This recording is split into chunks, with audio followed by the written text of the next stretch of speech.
Well, I had a poll between this or Evil Dead's Deadites, but you guys decided we would all go to full monkey mode and get Jurassic, or whatever period these dinos are from. The prehistoric era was full of tons of dangers, but this island was more than just a time capsule to prehistory, with animals we had never seen before in our world's history beyond this island. It's a ticking time bomb of monsters ready to dethrone mankind, buried as a cake, topped with the icing of today's unsurvivable scenario. Now, much like my scenarios that placed us in the Entity's realm in Dead by Daylight or the overworld of Minecraft, to better suit our less than likely survival capabilities, we will be working with the hypothetical situation of being stranded on the fabled island to face its harsh elements and even harsher wildlife. We will also be discussing the Skull Island located within the Monsterverse franchise, so any and all unique fauna and creatures from Peter Jackson's 2005 rendition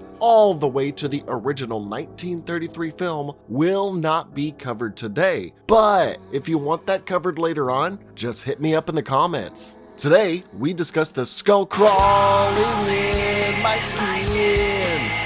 Eight-legged freaks ain't got nothing on this. We aren't going to Candy Apple Island. Candy Apple Island? What do they got there? Apes, but they're not so big. The Land Before Time, if Tim Burton directed it. A world with more oxygen would be a world with less people and more bugs. Set the animal size to Wumbo. You got it set to M for mini, when it should be set to W for Wumbo. What's the matter? Ape got your tongue? What's on land isn't nearly as scary as what's underwater, taking water buffalo to a whole new level. You can apparently survive if you are one half of a stepbrother. For once, a character knows to run to the side instead of one direction, but that didn't stop their inevitable death for not being a main character. The warm-up round of monkey versus reptile before the big match. It's on like Donkey Kong. I'm mainly doing this because a certain movie's gonna be coming out soon and you gotta get them views, baby. Today we are telling you why you wouldn't survive Kong Skull Island.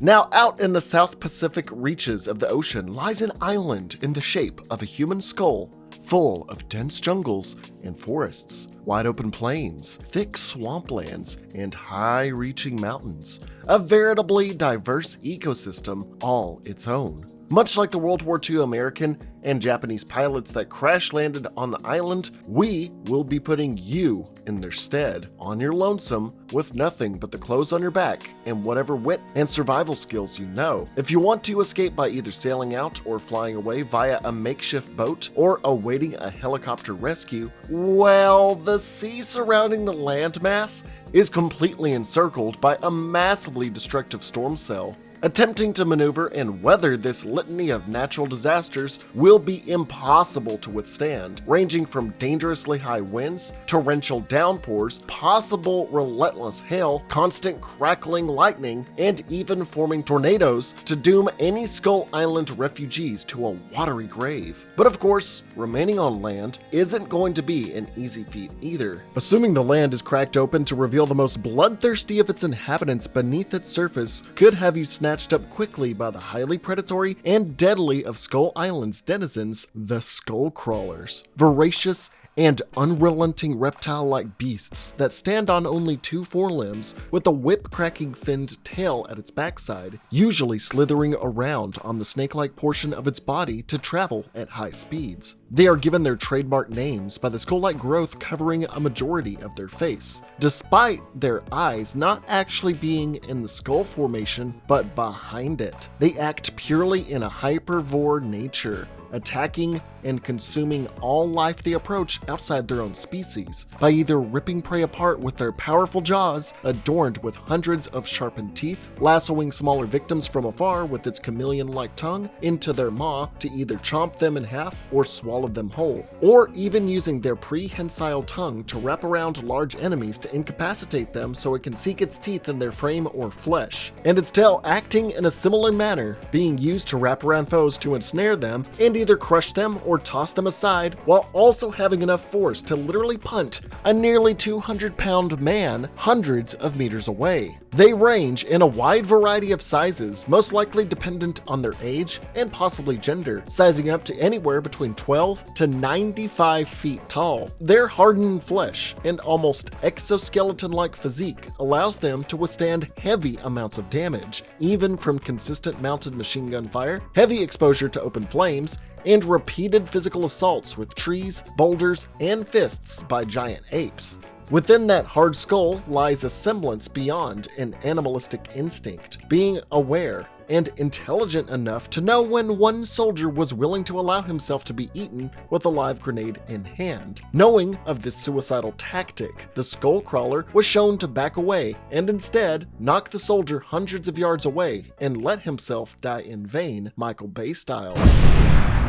Capable of leaving any defense that's not like the wall rose in complete shambles, being able to withstand hellish amounts of damage even from 50 cal rounds at young ages, and stealthily approach unsuspecting victims by silently approaching them and devouring them. You will either see your death coming a mile away, or hear the snapping of twigs. Of a footstep behind you, but before you can even turn around, darkness. It was the emergence and prevalence of the creatures thousands of years ago that not only drove the human inhabitants of the island to flee, build, and hide behind hardened walls Attack on Titan style, but also the reason for Skull Island's lack of a giant ape population. More on that later. Timestamps are below if you want to skip around to each individual creature for today's video. Flying above are the menacing Leafwings. What people may assume are smaller pterodactyls are more reptile-like bats. Their namesake spawns from their natural presence of being able to camouflage in large hordes within treetops to look like large bushels of leaves in lush jungles and forests. They will descend on unaware individuals and swiftly grab them and fly away with anything they can carry, with humans being easy targets. At the tip of their beaks is a long, rostrum-like spiked covered horn. They use these to not only pierce the flesh of their prey, but to also inject an anesthetic agent into their victims. They will work in packs to better pick apart people, but unlike usual birds of prey, they can and will use their sharpened talons and superior strength to even rip their victims limb from limb high in the air. While they can be easily gunned down, their sporadic flying patterns and large numbers would prove to be too overwhelming for a few people, especially in their preferred environment of tree-filled areas, being undetected for anyone rummaging the forests for food or supplies, especially at night since their vision is thermal-based. On the bright side at least, the anesthetic agent they inject into you could dull the pain of being dismembered, although I don't think it would be too effective in such a quick death. But it's the thought that counts, right? Accompanying them in the air above are the Psychovultures. They are similar to the Leafwings in size at between 5 to 9 feet in length, but are much more similar in appearance to actual bats, however, lacking ears or noses. They too will swarm and pick up survivors they find, but have a more paranormal method of attacking others, firing bolts of electricity like powerful lightning at others, either frying vehicles and electronics in the process, or electrocuting and charring their prey below.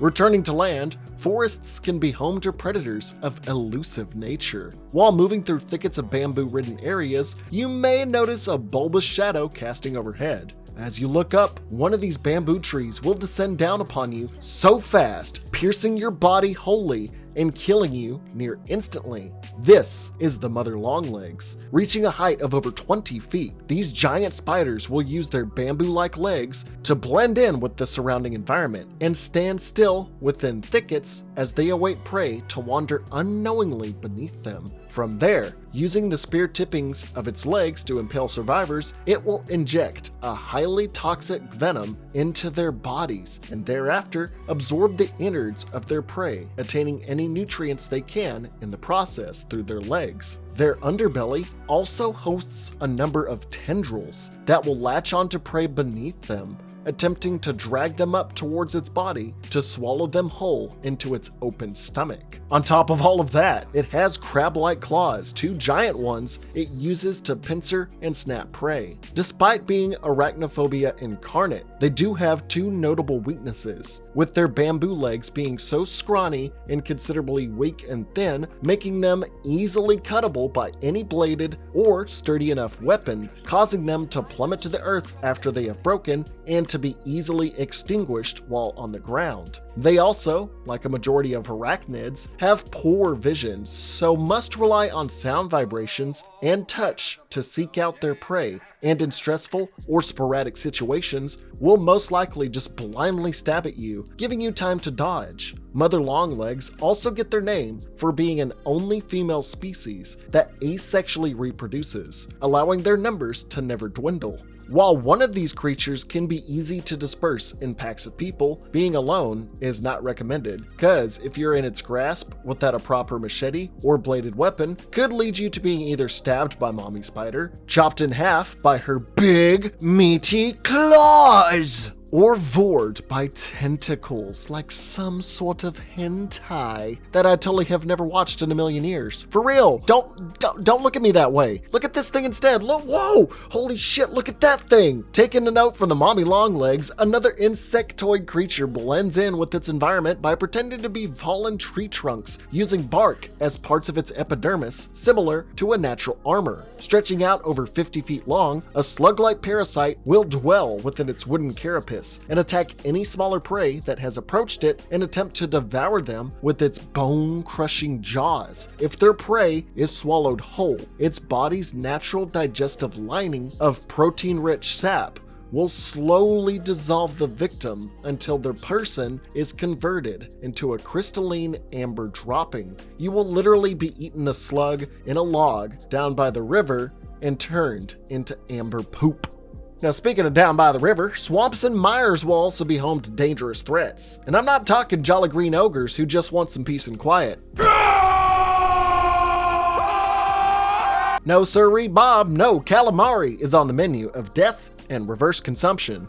The Mire Squid, a megalopod that resides not within the seas like its giant squid cousins, but within open lakes. From there, it will seek out any water-faring prey or foes and proceed to ensnare them in its tentacled grasp, either suffocating them or crushing their innards. Now, like most squids and octopi, it can also squirt thick black ink at opposing forces in order to blind them, but this particular ink of the Mire Squid is actually superheated by its internal organs, enough to boil alive anything it completely drenches, literally melting you alive when it feels threatened enough. Once it is ready to dine, it will rotate its jaw like a centrifuge to create a whirlpool to pull in anything small enough like prey into its gaping maw. If you find yourself out in open bodies of water, you might not even see this creature coming, as it creates whirlpools to prevent any means of escape, wrapping you in its clutches and possibly even causing your flesh to melt in a blackened human Alfredo finish. Swamp locusts can erupt from the watery depths, donning an appearance to a 28-foot-long scuffed centipede, where under it lies numerous legs almost like scattered tree branches to protrude from water, as its lamprey-like mouth with a circle of dozens of sharp teeth that could eviscerate and blend victims it catches off guard. There is a running trend here of giant creatures that could swallow you whole, but hey, that's just the facts. They aren't the only terrifying creature from the H2O, as another one, only seen in the comics resembling a giant crocodile-like beast, referred to as the Sirenjaw. It lies in the water with its up to 65-foot frame and acts as a small amount of landmass waiting for anyone or anything to wash upon its back. From there, it will flip over and ambush prey in order to devour them, offering what may seem like refuge when crossing rivers or attempting to flee from land-faring monsters will be the ultimate downfall for many that fall for the Sirenjaw's siren. It wouldn't be a siren song, so siren ass? Siren mass. Not all of the creatures are hostile on sight, as seen by the Sker Buffalo, a gigantic water buffalo-like beast that spends a majority of its time submerged in shallow bodies of water, being near amphibious in nature. Because of this habit, coral and algae have grown and administered on their backsides, allowing them to camouflage with their swampy environments. While docile in nature, spooking them or causing them to act in self-defense could mean a flattened state of your existence, considering their 45-foot stature and 22 metric tons of girth. A stampede of these beasts could be devastating if they gather in herds, and their numerous sharpened horns could easily be used to impale and gouge any nearby bystanders.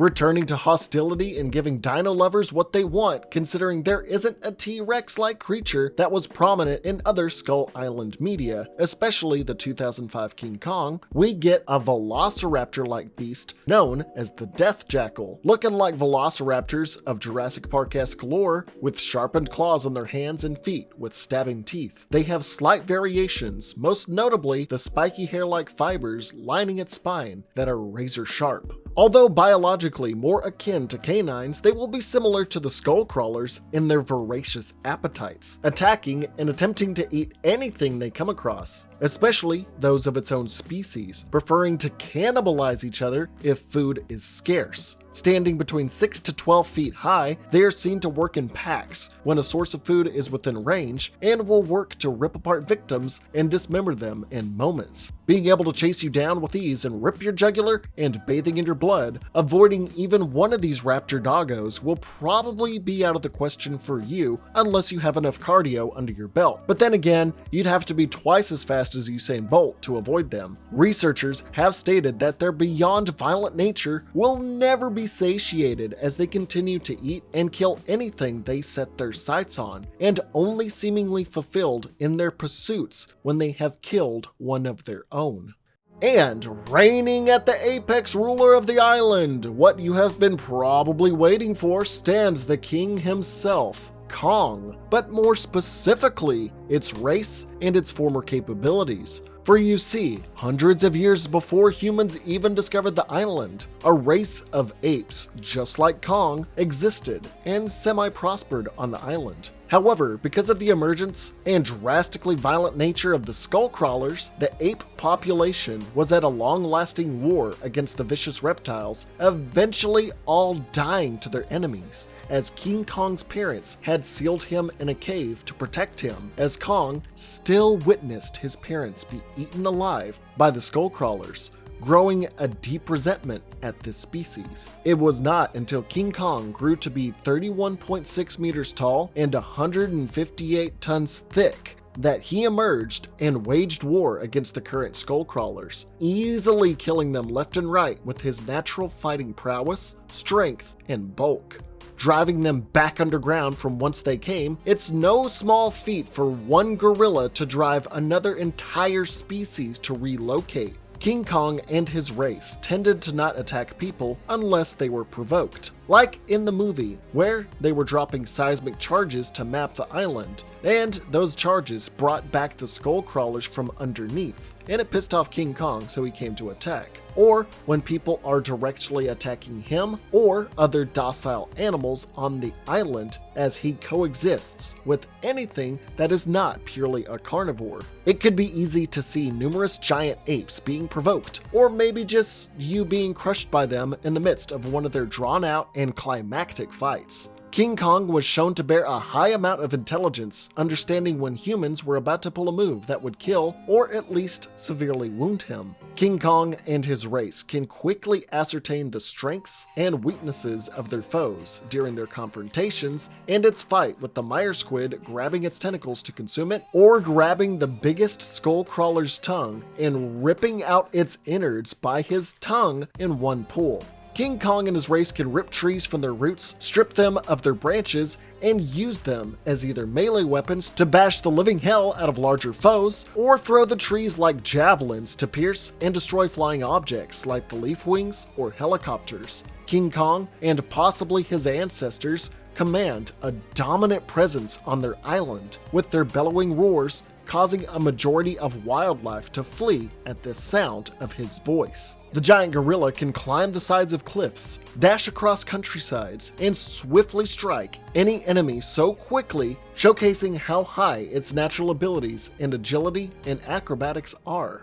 Basically, for King Kong, if you're going to be running into him on the island and try to pick a fight, it's a big-ass gorilla that keeps growing in size, because by the time Godzilla vs. King Kong is going to be rolling around, our simian friend will have reached a height of 45 meters and a weight of 20.5k metric tons? Nearly 30,000 metric tons. What the hell? He grew 14 meters and gained over 18,000 tons? What kind of gains is this guy making to cultivate that kind of mass from 1973 to 2020? Either way, something that huge and fast could easily stomp you flat if you pissed it off. It does have a natural kind of friendship with humans, but I know more than a majority of you would do something stupid enough to provoke this giant ape and get flattened by him, so I don't want to hear it. Now, when it comes to surviving on the island, trying to scrounge up food, water, a place to sleep, and fashioning your own weapons on your own will